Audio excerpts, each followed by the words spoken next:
مولائے کائنات کے بارے میں جو آج علماء کی طرف بھی منسوب کیا جانے لگا ہے اس جملے کو، اور میں اکثر اسے بیان کر چکا ہوں، آج پھر بیان کر دوں، یہاں موقع ہے۔ علماء اکرام بھی متفق ہیں، ایسا نہیں ہے، صوفیہ اکرام بھی متفق ہیں، چونکہ ان کا اتفاق تو ہونا ضروری ہے جب قول رسول ہوگا یا قول اللہ کا کلام ہوگا، لیکن دل سے کتنا تسلیم کرتے ہیں یہ عمل بتاتا ہے۔ انکار تو نہیں کر سکتے، انکاری تو وہ نہیں ہو سکتے کھلے ہوئے، لیکن وہ نفاق والی منافقت والی بات کہ دل میں کچھ ہے زبان پر کچھ ہے، ایسے لوگوں سے آپ ذہن میں رکھیے۔ اب میں آپ سے ایک ہی مثال دیتا ہوں، وہ کافی ہوگی انشاءاللہ آپ کو سمجھنے کے لیے، جو آج کے حالات ہیں اس کے تحت علی کا ذکر اگر ہم کرتے ہیں تو عبادت سمجھ کے کرتے ہیں۔ علی کا ذکر، حسین علیہ السلام کا ذکر، یہ ہم ذکر کرتے ہیں، ان کا ذکر عبادت ہے، لیکن یہ عبادت کیسے ہے؟ یہ ہمیں کیسے پتہ چلا عبادت ہے؟ تو پتہ چلا خلیفہ اول ہی چہرہ تکا کرتے تھے، اور پھر ان کی پیاری بیٹی ام المومنین حضرت عائشہ کہتی ہیں کہ آپ جب دربار رسالت میں ہوتے ہیں تو رسول اللہ جب گفتگو کرتے ہوتے ہیں تو گفتگو تو آپ ان کی سنتے ہیں اور چہرہ آپ علی کا دیکھتے رہتے ہیں، یعنی کتنی بڑی بات ہے بارگاہ رسالت میں علی کا چہرہ تکنا۔ بڑا غور کیجئے آپ، بارگاہ رسالت میں، اب یہیں سے ایک نقطہ حل ہو گیا کہ میلاد اکبر ہو یا میلاد گوہر ہو یا میلاد کی کوئی بھی محفل ہو، اس کے اندر اگر لوگ رسول کا ذکر کریں وہ تو بہتر ہے ہی، لیکن رسول کے ذکر کے ساتھ اگر علی کا ذکر کر دیں، علی کا چہرہ دیکھنے لگیں تو وہ بھی اتنی ہی عبادت ہے۔ یہ ہمیں درس کس نے دیا؟ یہ ہمیں خلیفہ اول نے دیا، یہ ہمیں حضرت ابوبکر نے بتایا، فیضان پنجتن، فیضان خلفائے راشدین، مسلک اولیاء اللہ۔ یہ کس نے دیا یہ درس؟ یہ درس کس نے دیا؟ ایک الزام لگایا جاتا ہے، اگر علی کا ذکر کر دو، امام حسین کا ذکر کر لو، امام حسن علیہ السلام کا ذکر کر لو، پنجتن کا ذکر کر لو، تو انہوں نے ایک تھرمامیٹر کون سا ایجاد کیا ہے آج کا؟ بس ایک ہی الزام دیتے ہیں، یہ کمبخت ہیں، بدبخت ہیں۔ کیا الزام دیتے ہیں؟ یہ تو شیعہ ہیں، یہ تو تفضیلیے ہیں، یہ تو شیعہ ہو گئے، یہ تو تفضیلیے ہو گئے۔ ارے حقیقت یہ ہے کہ ہم نہ شیعہ ہوئے ہیں نہ تفضیلی ہوئے ہیں، ہم حقیقت میں مومن ہو گئے ہیں۔ علی کا ذکر کرتے ہیں، حسین کا ذکر کرتے ہیں تو ہم مومن ہیں، لیکن چونکہ ان کے پاس ایمان نہیں ہے، یہ مومن کہہ نہیں سکتے، تو بدنام تو کرنا پڑتا ہے۔ پروپیگنڈا ہے، گورنمنٹ کا کام یہ ہے، موذیوں کا کام یہ ہے پروپیگنڈا کر دو، ایک جھوٹ کو اتنی بار بولو کہ وہ سچ ہو جائے، تو یہ کرتے ہیں۔ توہین، ہمیں ایک الزام اور دیا جاتا ہے، توہین صحابہ کرتے ہیں۔ کیا کرتے ہیں؟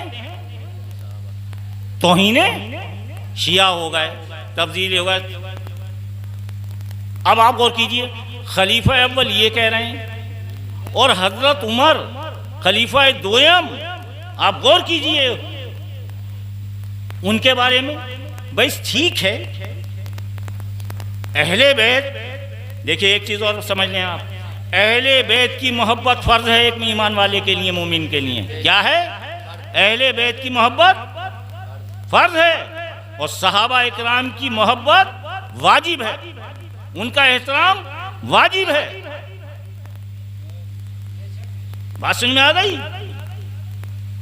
اور اپنی جگہ فرض کی اگر اہمیت ہے تو ترک آپ واجب بھی نہیں کر سکتے، ترک آپ واجب بھی نہیں کر سکتے۔ اب خلیفہ دویم کیا کہہ رہے ہیں؟ جن کے بارے میں اللہ نے کہہ دیا کہ میں ان سے راضی، قرآن کہہ رہا ہے، کس کے بارے میں کہہ رہا ہے؟ کن لوگوں کے بارے میں کہہ رہا ہے؟ ذکر کر رہا ہے قرآن کون سے صحابہ کرام کا؟ یہ اول ہیں، سابق ہیں، سب سے پہلے انہوں نے اسلام قبول کیا. پھر دوسری کیا شان بتا رہا؟ یہ مہاجر و انصار ہیں، یہ وہ لوگ ہیں کہ جن کی عظمت کو کوئی پہنچ ہی نہیں سکتا. یہ فتح مکہ سے پہلے ہی ایمان لائے ہیں. ہاں بات کو ایمان لانے والے بھی سب افضل ہیں، لیکن ان کے مقابلے پہ کمتر ہیں. واہ واہ واہ واہ واہ. ان کے مقابلے پر اب یہ تو قرآن کہہ رہا ہے، اور جب قرآن نے کہہ دیا کہ میں راضی ہو گیا، میں راضی ہوں، یعنی اللہ کہہ رہا ہے میں تم سے راضی ہوں، تم مجھ سے راضی ہو صحابہ اکرام کے بارے میں. اس لیے ہم کہتے ہیں ساروں کے لیے رضی اللہ تعالی عنہو، صحابہ صحابیات کے بارے میں دعا ہے. وہ جن سے اللہ راضی ہو گیا اور وہ جو اللہ سے راضی ہیں وہ ہیں صحابہ اکرام. اول ہیں، سابق ہیں، ان کی بڑی قربانیاں ہیں. اب ایسا آدمی جس کو جنت کا بالکل سرٹیفکیٹ ملا ہوا، خلیفہ دویم جنہیں بالکل سرٹیفکیٹ ملا ہوا ہے، تو یہ مولوی ہمیں کیا درس دے رہا ہے؟ ہمیں بتا رہا ہے کہ ایک مرتبہ حسنین کریمین جھگڑ رہے تھے. واہ واہ واہ. کس سے؟ خلیفہ اول کے صاحبزادے سے. اور جھگڑ کیا رہے تھے؟ ڈانٹ ڈپٹ کر رہے تھے. واہ واہ. ان سے جھگڑنے کا کیا مطلب؟ اور ظاہر ہے کہ یہ کیا، کہاں سے ہمیں پتہ چلا کہ وہ جھگڑ نہیں رہے تھے بلکہ ڈانٹ رہے تھے؟ یہ حضرت عمر نے خود واضح کر دیا کہ جا لکھوا کے لا. اگر انہوں نے ڈانٹا ہے تو یہ تو میرے لیے جنت کا سرٹیفکیٹ ہے. واہ واہ واہ واہ واہ. اگر ڈانٹا ہے تو حسین کا ڈانٹنا، امام حسن کا ڈانٹنا ان کے بچے کو یہ ہے کہ ان کے لیے جنت کا سرٹیفکیٹ. اور صرف اتنا ہی نہیں، بار بار وہ کہہ رہے ہیں اور ہم اپنی محفلوں میں بیان بھی کر رہے ہیں کہ حضرت عمر کہتے تھے کہ علی نہ ہوتے تو میں ہلاک ہو جاتا. بتائیے، رسول نہ ہوتے تو ہلاک ہو جاتے، اللہ نہ ہوتا تو ہلاک ہو جاتا. سب سے پہلے مبارکباد دے رہے ہیں تو پتہ یہ چلا کہ یہ آج کا مولوی گمراہ کر رہا ہے، آج کا یہ مقرر گمراہ کر رہا ہے، چونچے لڑا رہا ہے. سچائی یہ ہے اور حقیقت یہ ہے کہ ہمیں جو کچھ ملا ہے وہ صحابہ اکرام سے ملا ہے، اور صحابہ اکرام کو جو کچھ ملا ہے وہ در مصطفیٰ آل مصطفیٰ سے ملا. واہ واہ واہ. بے شک. سبحان اللہ. جو کچھ ملا ہے ہمیں اس کو. تو وہ کہہ رہے ہیں کہ میں ہلاک ہو جاتا. ارے اس سے زیادہ اگر دیکھو تو جملہ کیا ہو سکتا ہے؟ یعنی اللہ کا ذکر نہیں، رسول کا ذکر نہیں، اللہ کی کوئی نافرمانی نہیں، کلمے پہ بھی پورا یقین، لیکن معلوم ہے کہ ہم کلمہ پڑھ رہے ہیں، ہم سب کچھ کر رہے ہیں، لیکن علی کی ذات وہ ہے جو غدیر خم میں ہمارے آقا نے اعلان کر دیا ہے، جو مجھے مولا تسلیم کرے گا اسے علی کو مولا تسلیم کرنا ہے. اس لیے علی اگر تم نہ ہوتے رسول اللہ کے بعد تو ہم ہلاک ہو جاتے. اب ظاہر سی بات ہے ہمیں جو کچھ ملا ہے. اور یہ کمبخت کیا کہتے پھر رہے ہیں؟ یہ کمبخت کہہ رہے ہیں صحابہ اکرام کی آپ لوگ توہین کرتے ہیں. ایک تو شیعہ کا انہوں نے الزام لگایا، ایک تفضیلیہ کا الزام لگایا کہ آپ فضیلت دیتے ہیں، آپ علی کو بڑا مانتے ہیں. تو بتا، حضرت ابوبکر ہمیں درس دے رہے ہیں کہ بارگاہ رسالت میں بیٹھ کے میں چہرہ تکوں گا علی کا. واہ واہ واہ. تو فضیلت تو ہمیں وہ سمجھا رہے ہیں. رافضی کہنا تو انہیں کیا ہو. سب سے بڑا رافضی کون ہے؟ سب سے بڑا تفضیلیہ کون ہے؟ سب سے بڑا شیعہ کون ہے؟ خود رسول اللہ ہے اور رسول اللہ کے صحابہ ہیں. صحابی ہے ہی وہ جو علی کا چہرہ تکے، علی کا ذکر کرے. اچھا، جب اس بات کو کہا تو سب سے پہلے مبارکباد بھی یہی لوگ دے رہے ہیں اور کیا تصدیق کر رہے ہیں. اے علی تمہیں مبارک ہو کہ تم ہمارے خلیفہ اول دویم دونوں کہہ رہے ہیں، تم آج سے ہمارے مولا ہو گئے، تمہیں مبارک ہو، اور ہماری نہیں تمام مومنوں کے مولا ہو گئے. اب یہ لفظ نہیں کہا، مومنوں کے مولا ہو گئے، یعنی جس کے اندر ایمان ہے، جو قلب سے تمہیں تسلیم کرے گا وہی تو حقیقت میں نجات یافتہ ہوگا. یہ وہ ہمیں درس دے رہے ہیں. تو سب سے بڑے تفضیل یہ وہ. اب ایک چیز اور واضح کر دوں، صحابہ اکرام کی توہین کون کرتا ہے؟ صحابہ اکرام کی توہین اور کرتے کس انداز سے ہیں یہ میں ان کے بارے میں ایک بات ہمیشہ کہتا ہوں. ایسوں کے بارے میں کیا کہتا ہوں میں؟ مجھے تو یاد بھی نہیں رہا. اچھا اونے پونے. اونے پونے یاد ہے؟ اونے پونے. اب ان اونے پونوں کا مسئلہ دیکھ لو آپ کیا ہے، آپ کی سمجھ میں آ جائے گی بات. یہ جواب دے اونے پونے اگر اس قابل ہیں. یہ الزام لگاتے ہیں کہ صحابہ اکرام کی توہین. وہ صوفی ہو ہی نہیں سکتا، وہ اولیاء اللہ کا ماننے والا ہو ہی نہیں سکتا، وہ خواجہ غریب نواز کے در کا غلام نہیں ہو سکتا، سرکار وارث پاک کے در کا غلام نہیں ہو سکتا. جو صحابہ اکرام کی توہین تو دوسری چیز ہے، اگر عظمت میں ذرا سی بھی کمی واہ کر واہ واہ. توہین سے تو مارا ہی جائے گا، لیکن عظمت میں اگر ذرا سی کمی کر دے وہ سب کچھ ہو سکتا ہے. ایک صوفی کا، ایک ولی کا چاہنے والا نہیں بے ہو سکتا، شک صحیح بات. خود ایک صوفی نہیں بن سکتا. تکلیف یہ ہے کہ دور کیا جا رہا ہے، سنیت کو بدنام کیا جا رہا ہے. اور سنیت کے لبادے میں جو آج ہمارے سامنے لوگ آ گئے ہیں، سنیت اسے کہتے تھے کہ وہ اہل بیت کا غلام ہو وہی اصل سنی ہے، وہ اہل بیت کے در پر ہو، وہ جو بھی وسیلہ واسطہ رکھے انہی دروں سے رکھے. خواجہ غریب نواز سے ہمارا وسیلہ ہے، سرکار وارث پاک سے ہمارا ہے، اشرف جہانگیر سے، جتنے اولیاء اللہ ہیں بدنام. اب اس آخری جملے کو آپ اور سن لیجئے اور اسے سمجھ لیجئے. صحابہ اکرام کی توہین کرتے ہیں، کون کرتا ہے؟ جواب دو. تم کرتے ہو، ہم نے تو کہہ دیا کہ ہم تو توہین کی تو بات دوسری ہے، عظمت میں اگر ذرا ساری کمی کر دیں گے تو ہم نہ ولی کے چاہنے والے ہیں، نہ ہم مسلمانوں سے محبت رکھنے والے ہیں. اور حد تو یہ ہے ہمارے کلمے میں بھی کمزوری آ جائے گی اگر ہم نے. لیکن حقیقت یہ ہے تم لوگ اگر اہل بیت کے معاملے میں ذرا سا بھی حق نکالو گے تو وہاں تو تمہارا ایمان ایک دم ہی چلا جائے گا.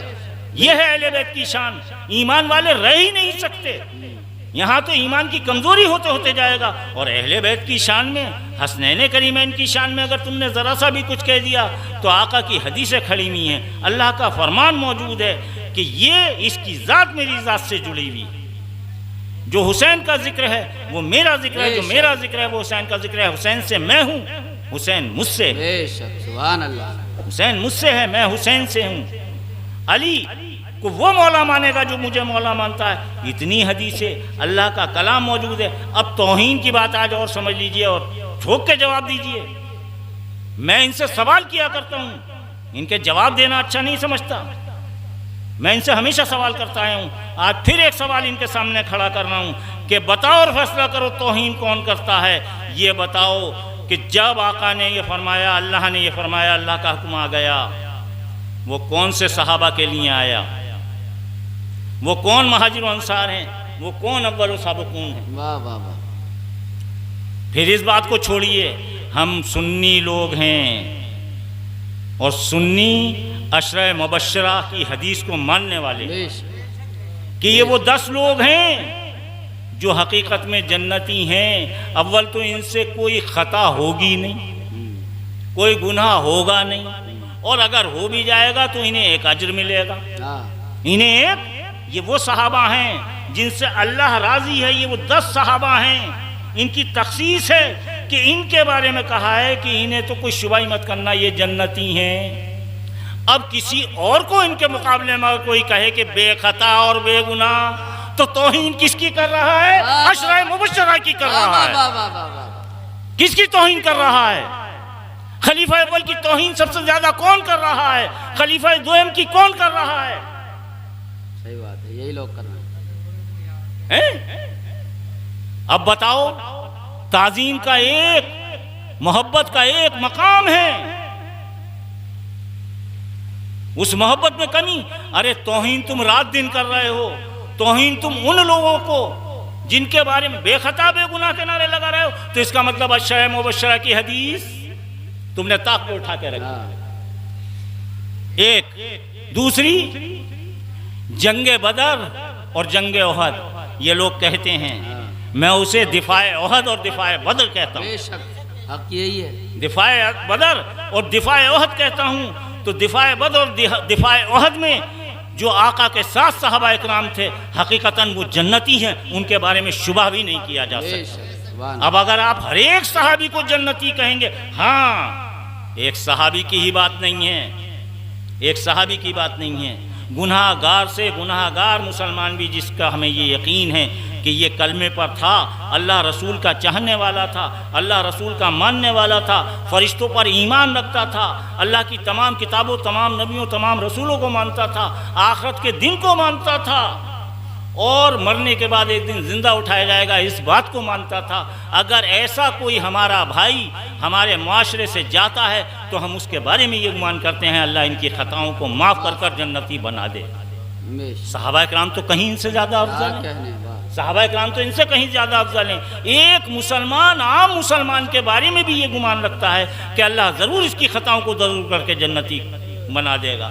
اپنا دشمنی بھی اگر ہوتی ہے اور جب وہ آدمی چلا جاتا ہے، کسی وجہ سے مخالفت یا دشمنی بھی ہوتی ہے دو مسلمان بھائیوں میں، لیکن جب وہ فوت ہو جاتا ہے تو کم از کم اس کے لیے دل میں ہی صحیح یہ ضرور کہہ دیتا ہے اللہ میرے گناہ بھی معاف کر دینا، اور اس سے جو کچھ ہوا ہے اس کے بھی گناہ معاف کر دینا۔